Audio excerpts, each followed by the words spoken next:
My dear friend, let us begin by relieving you of a very heavy burden. You are not failing at the law of attraction. You are not bad at manifesting. And you have not somehow missed a secret class that everyone else attended.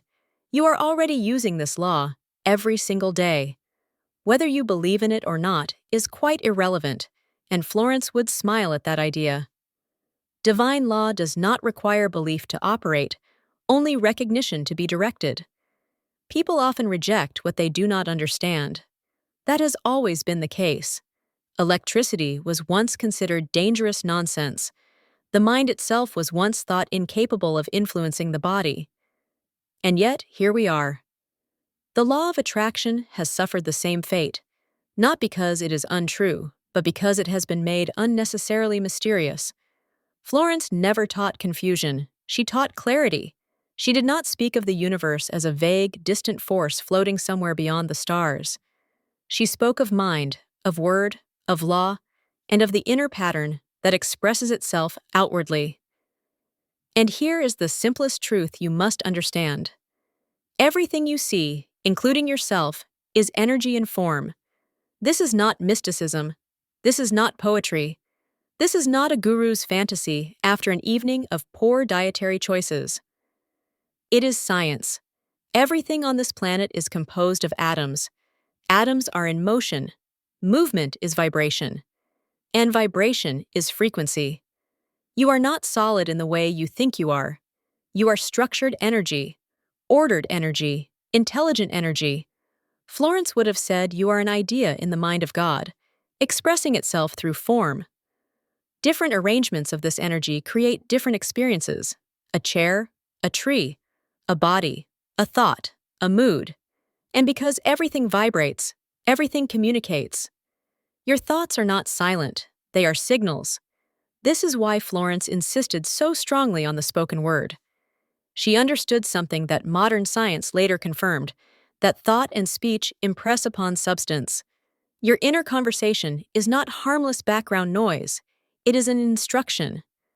When you consistently think, feel, and speak a certain way, you are tuning yourself, much like a radio, to a specific frequency of experience. And a radio does not question whether it deserves the music. It simply receives whatever station it is tuned to. Florence would gently ask you, with a knowing smile, "My dear, what station have you been listening to?" Now, let us make this even simpler, because complexity has never created miracles. The mind does not distinguish between what is imagined and what is real. This is not philosophy, this is neurology. Your brain forms pathways based on repetition. Thought followed by thought becomes a habit. Habit becomes character. Character becomes circumstance.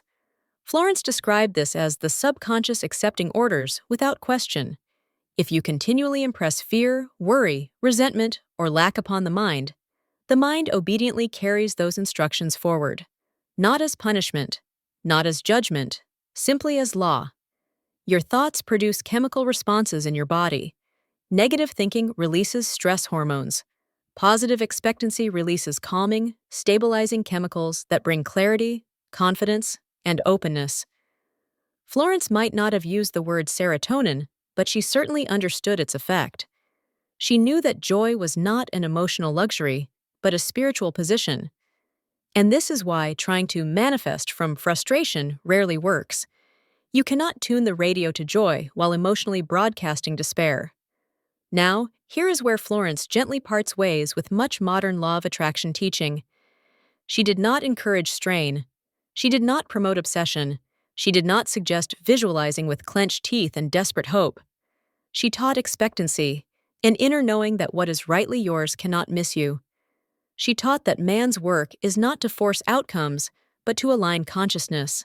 When consciousness changes, conditions must follow. This is where the law of attraction becomes simple. You do not attract what you want. You attract what you are consistently aware of being. If your inner dialogue says, "Nothing ever works out for me," life agrees.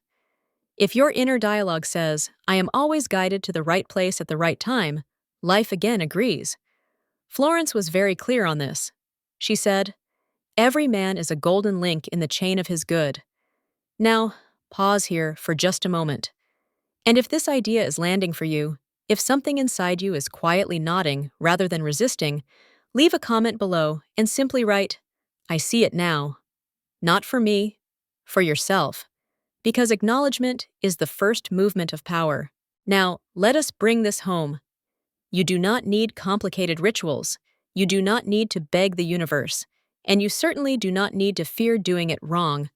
Florence taught that the first step is decision. You must decide what you desire without apology, not in desperation, not in fantasy, but in quiet certainty. Then comes belief, not belief as effort, but belief as acceptance. To believe something means you no longer argue with it internally. You allow it to be. This is where imagination enters, not as wishful thinking, but as rehearsal. Florence often said that imagination is the workshop of creation. When you picture yourself already in possession of what you desire, you are not lying to your mind, you are instructing it. But here is the key. You must feel good now, not later, not when it arrives, now. This is not emotional denial, it is emotional positioning. When you feel the satisfaction, peace, or joy of the fulfilled desire in advance, you shift frequency. And frequency is everything. You are not telling life what to do. You are becoming the state that allows life to respond. The how is not your concern. Florence was adamant about this. She warned against outlining God's job description. Your role is alignment, direction, receptivity. The path will reveal itself naturally. A conversation overheard, an idea that feels alive, an opportunity that seems coincidental. This is not magic, it is guidance. Act on what feels right, not rushed, not fearful, right. And above all, guard your inner speech. Florence said that idle words are not idle at all. Speak of what you want as though it is already unfolding, not with arrogance, with calm authority. And when doubt appears, as it sometimes will, do not wrestle with it. Simply return to expectancy, because law does not respond to force, it responds to alignment. And when alignment is steady, outcomes are inevitable. You are not here to struggle against life. You are here to cooperate with it. And Florence would remind you, very gently, that the power you are seeking has never been absent. It has simply been awaiting instruction. If this video resonated with you, give it a like and subscribe so that we can continue this journey together.